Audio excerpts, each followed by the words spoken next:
Una mañana me desperté exaltada. Había tenido una extraña pesadilla donde un ser con cuerpo humanoide y con una cabeza de cordero me perseguía para cortarme con un machete. Era ya una pesadilla recurrente. No era nada extraño para mí despertar en medio de la noche con el pulso elevado debido a los malos sueños, pero en esta ocasión, cuando abrí los ojos de vuelta en la realidad, el sol ya había salido y tenía que ir a trabajar. En la mañana le conté la pesadilla por teléfono a mi pareja, Noelia, quien frecuentemente me hablaba sobre algo que, para mí, hasta ese momento no era más que una plática interesante, pero un tema que no tomaba como real.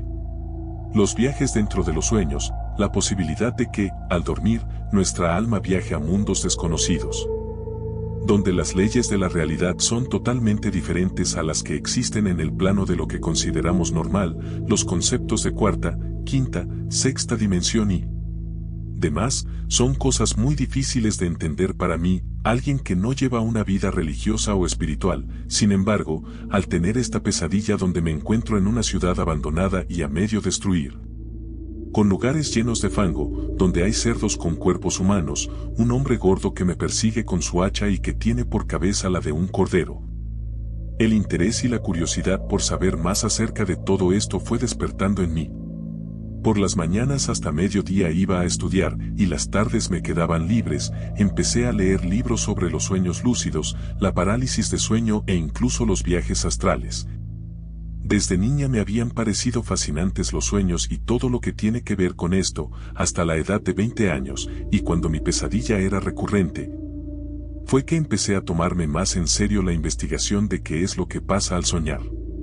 Todas las fuentes a las que consultaba me indicaban lo mismo. El sueño se divide en 5 partes. La primera es ligera y relativamente fácil de experimentar, el adormecimiento. Cuando los músculos empiezan a destensar y los movimientos oculares son lentos, después sigue el sueño ligero, el pulso y la respiración se hacen lentos. El cuerpo está totalmente relajado y los movimientos oculares son leves o inexistentes. La fase 3 es la transición, cuando hay una inducción al sueño realmente profundo. Posteriormente, el sueño profundo es donde se suelen tener los sueños que recordamos poco tiempo después de despertar, y la última fase, el sueño REM, donde el descanso es más aprovechado por el cuerpo, y donde los sueños son más intensos y se quedan grabados en la memoria, también donde las pesadillas y los sueños suelen ser vívidos y afectan en la respiración y ritmo cardíaco. Después de saber esto, tenía la intención de inducirme sueños lúcidos, para poder perderle el miedo a la pesadilla que llevaba meses atormentándome de manera intermitente y repentina. Por mí sola no llegué muy lejos, pero Noelia me dijo conocer a Telma, una santera amiga de una amiga de su mamá, quien posiblemente podía ayudarme con mi cometido. Acudí a ella acompañada de mi novia, pero ella, por razones que no entiendo, y que tampoco me fueron explicadas, tuvo que esperar fuera del cuarto donde se llevó a cabo la especie de ritual que me llevaría a tener un acceso más lúcido a los sueños. Me acosté sobre un catre, había hierbas, humo, música compuesta de campanas que timbraban en diferentes tonalidades. Logré quedarme dormida pronto, no soñé nada, no tuve alguna especie de epifanía o despertar, lo cual esperaba, pero Telma poco o más bien nada me explicó sobre el proceso. Más temprano que tarde me imaginé que aquello había sido una estafa. Antes de salir del lugar, la chamán me dijo: recuerda, cuando estés despierta en tus sueños, nunca preguntes por la hora, y tampoco menciones que sabes que estás dentro de un sueño, si no violas ninguna de estas 2 reglas. Todo va a estar bien y saldrás a salvo. A ese punto, era poca mi confianza en la mujer, pues sentí que nada de lo prometido había funcionado, y que la justificación para que nada pasara era que yo no había tenido la mente suficientemente abierta para entrar en la experiencia que me prometieron. En fin, esa tarde salí con Noelia a comer, y todos los días después fue relativamente normal, hasta que la 5ª noche, me quedé dormida sin esperar que nada en especial sucediera, pero cuando desperté, no me encontraba en mi habitación, sino en un lugar extraño. Estaba en la azotea de un edificio, en una ciudad extraña. Había rocas enormes suspendidas en el aire, al igual que algunas estructuras, casas y edificios. Debajo, la gente y los coches transitaban con total normalidad. A nadie le llamaba la atención los objetos que levitaban en el aire, lo que la atmósfera suspendía en medio de la nada. Busqué una salida de la azotea, peor no había nada, era solamente una base de concreto en un edificio, no había ningún otro objeto o manera aparente de acceder al lugar donde me desperté, todo se sentía muy real. Pero a la vez, me percaté de que no estaba despierta, lo curioso es que tampoco se sentía como si estuviera dormida. Cerré los ojos, y noté que mi cuerpo empezó a hacerse más ligero, pronto, mis pies no estaban tocando el suelo, cuando me di cuenta de esto volví a pisar el concreto de la azotea. Era divertido ir descubriendo lo que podía o no podía hacer, era como empezar a andar en bicicleta y darte cuenta de las posibilidades que te rodean al aprender una nueva habilidad, todo era estimulante y libre. Pero había una sensación extraña en el aire, no sospechosa ni incómoda, sino inusual para mí por naturaleza. Pronto aprendí a mantener mi cuerpo levitando, al igual que las rocas y las construcciones que se veían a la lejanía, bajé de la azotea despacio. Como un globo de helio que se va quedando sin el gas que lo mantiene en las alturas, y cuando llegué a la calle, la gente simplemente me ignoraba, pasaba de mí de largo, y parecía que yo era como cualquiera de ellos. Y que ellos preferían simplemente ignorar que yo había llegado volando, era irrisorio para mí, empecé a reírme, y la gente solamente pasaba de largo, algunos me veían unos segundos con una expresión seria, pero nada más, era increíble, como tener poderes, pues es un mundo onírico se sentía muy real. Tocaba mi piel con mis manos y sentía el calor en mí, sentía la profundidad en mi visión, la ropa pegada a mi cuerpo, el calor de los zapatos en mis pies. Era muy divertido tener tanta libertad sobre mi cuerpo y sobre la física. Empecé a dar saltos de varios metros por las calles, luego volé con algo de esfuerzo, tocaba el suelo por algunos metros, pero cada vez me podía elevar más. Hubo un punto donde salté y me quedé varios minutos suspendida en el aire, flotando, era muy cómodo, me sentía como una nube en el cielo, nadie me hacía caso y eso era genial, era como invisible. La sensación era tan reconfortante que decidí quedarme flotando y no explorar más, no recuerdo mucho después de eso, luego desperté. Abrí los ojos, estaba de nuevo en mi cama, me levanté emocionada y le conté todo por teléfono a Noelia, a ella le daba algo de miedo, pues pensaba que no había funcionado. Pero de igual manera me demostró entusiasmo al darse cuenta que podía acabar con las pesadillas que me eran frecuentes. A la noche siguiente, antes de quedarme dormida, pensé en el lugar al que quería ir, a esa ciudad destruida con fango y animales antropomórficos, me daba bastante terror, pues todo se sentía muy real en los sueños. Pero para mí era necesario familiarizarme con ese lugar para que ya no me diera miedo, para poder hacer algo desde ahí dentro, no sabía el qué exactamente, pero estaba decidida a entrar y explorarlo. Más temprano que tarde me quedé dormida. No estaba en el lugar en el que estuve pensando, sino en un pasillo, era un lugar elegante, estaba alfombrado por el suelo y el techo, había candelabros dorados colgando de arriba.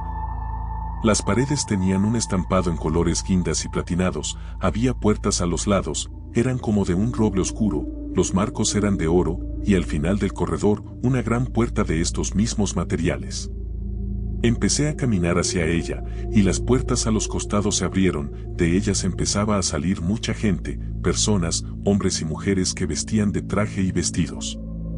Al ver a tanta gente a mi alrededor, noté que el pasillo era mucho más grande de lo que lo había percibido en primera instancia, era un corredor muy amplio donde cabía bastante gente.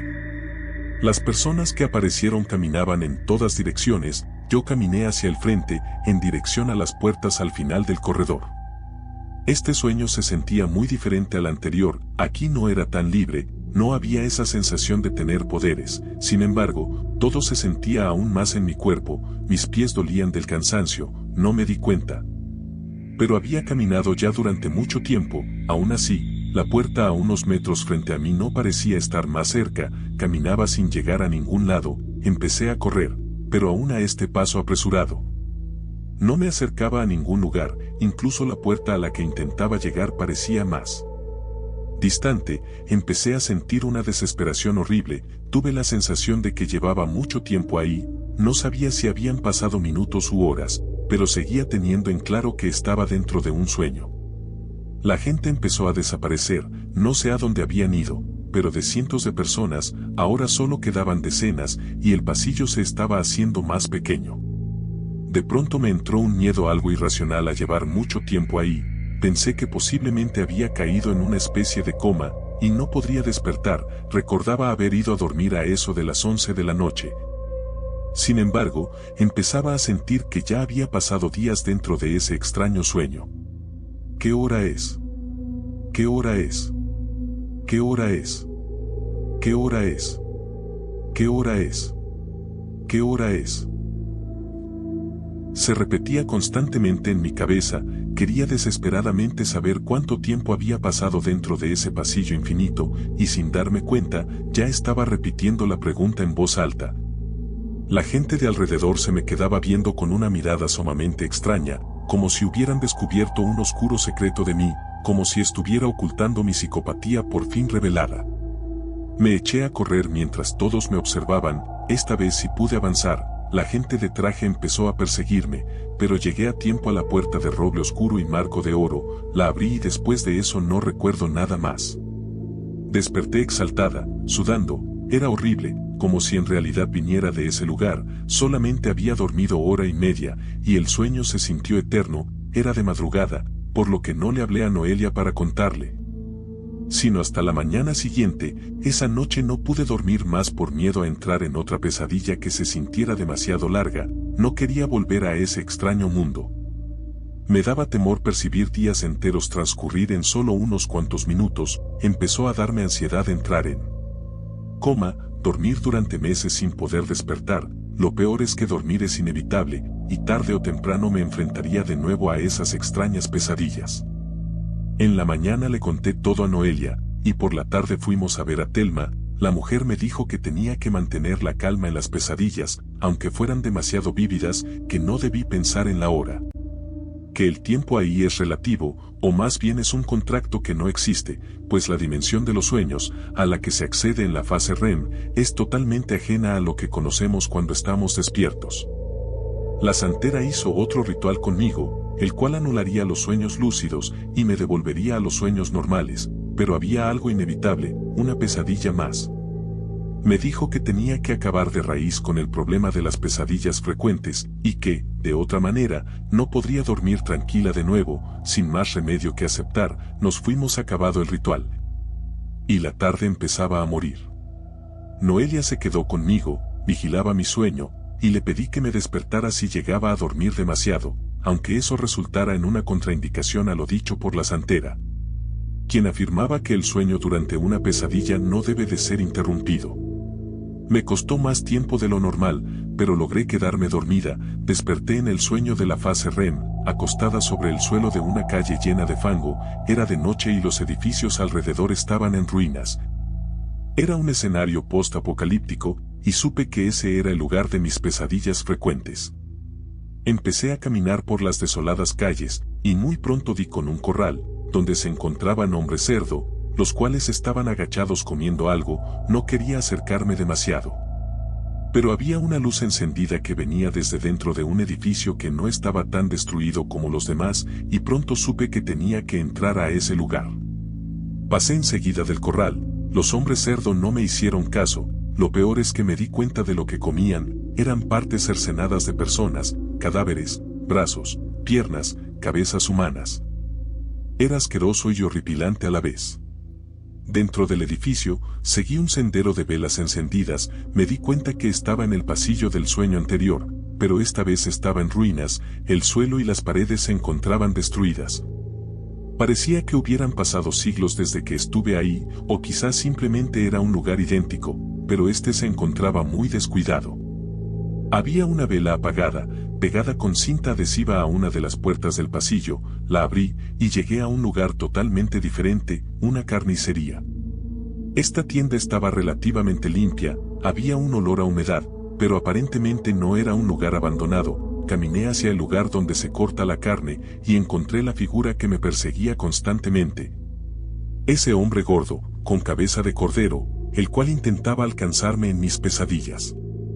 La criatura estaba cortando carne en una mesa metálica. En un rincón del lugar, había una pequeña pila de ropa interior femenina. Había mucha sangre en el suelo. Y el machete del carnicero estaba totalmente empapado en sangre.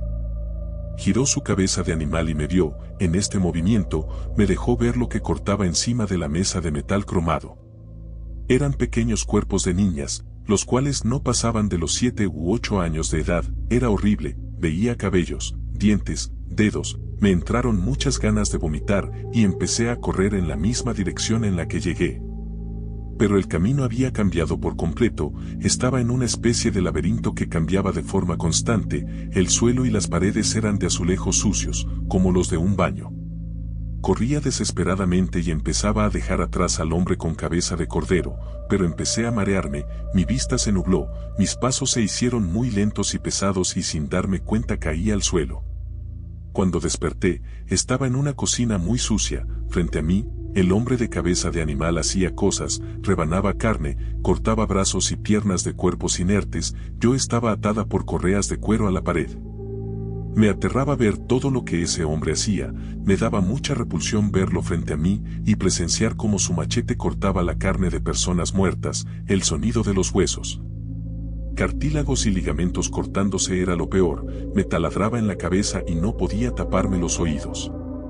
Pasó tiempo, mucho, en realidad no sé cuánto, pero mi cuerpo empezó a cambiar, creo que pasaron más de 30 años, y cada día se sentía como en la vida real. Esas 3 décadas estuve atada a la pared por las correas de cuero, no comía ni bebía, no dormía ni descansaba, solamente veía al hombre cortando cuerpos, lo mismo durante años, durante toda una vida. Un día, estaba llorando, cuando él se percató de esto, volteó a verme pero me ignoró, vi su diferencia ante mi sufrimiento y empecé a cuestionarme algo muy importante en ese preciso momento. ¿Por qué alguien a quien no le importo tiene total derecho sobre mis emociones? ¿En qué momento le di ese poder a este hombre extraño? Después de que se encendiera ese pensamiento dentro de mi cabeza, el hombre cordero parecía estar asustado. Pensé que esto podría relacionarse a mi forma de salir de ahí, aunque sinceramente, después de tantos años pegada a la pared de esa cocina, ya no sabía si estaba en una pesadilla o en la vida real. El hombre cordero se me quedaba viendo, luego lo llamé, hablé con él por primera vez desde que lo veía, realmente no se me había ocurrido, pero ese día, no sé por qué razón, empezaba a ver las cosas de manera distinta. Ven, acércate. Le dije. Él lo hizo con suma cautela, y cuando estuvo lo suficientemente cerca de mí, le dije 2 palabras que hicieron que las correas de cuero desaparecieran de mis muñecas y mis tobillos. Te perdono.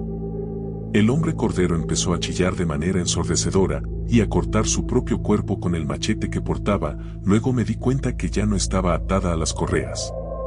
El hombre cayó al suelo muerto por su propia mano, luego caminé hacia la salida. Afuera estaba lloviendo, y el barro de la calle empezaba a desbancarse, los hombres cerdos salieron corriendo del corral. Había una puerta que antes no estaba, una puerta de roble oscuro con un marco dorado, que aparentemente no conducía hacia ningún lado, sin embargo, decidí abrirla, al tomar la perilla desperté. La televisión estaba encendida y el cuarto a oscuras, solamente iluminado por la pantalla, que transmitía un anuncio de teletienda. A mi lado estaba Noelia, mi novia, dormida junto a mí. Vi la hora y solamente habían pasado 2 horas desde que había logrado conciliar el sueño, 2 horas que se sintieron como más de 30 años en esa horrible pesadilla. Estaba muy cansada y quería seguir durmiendo, abracé por la espalda a Noelia, y en cuestión de segundos volví a dormirme, esta vez sin miedo a volver a tener pesadillas. A la mañana siguiente le conté todo el sueño a mi pareja, le dije sobre la sensación de haber pasado 30 años ahí, pero era reconfortante volver a la realidad. Meses después, mi madre me dijo que nos mudaríamos y empezamos a empacar todo, no nos iríamos lejos, solamente a otra parte de la ciudad, donde las calles eran más seguras. Pues la delincuencia había aumentado y eso era algo que le preocupaba bastante a mi madre. 2 meses después, desempacando, descubrí una caja llena de papeles, documentos y fotografías, muchas me resultaban desconocidas, y la mayoría estaban rotas y llenas de polvo. Mi madre me dijo que podía tirar la caja, y que no sabía por qué seguía conservándolas ahí.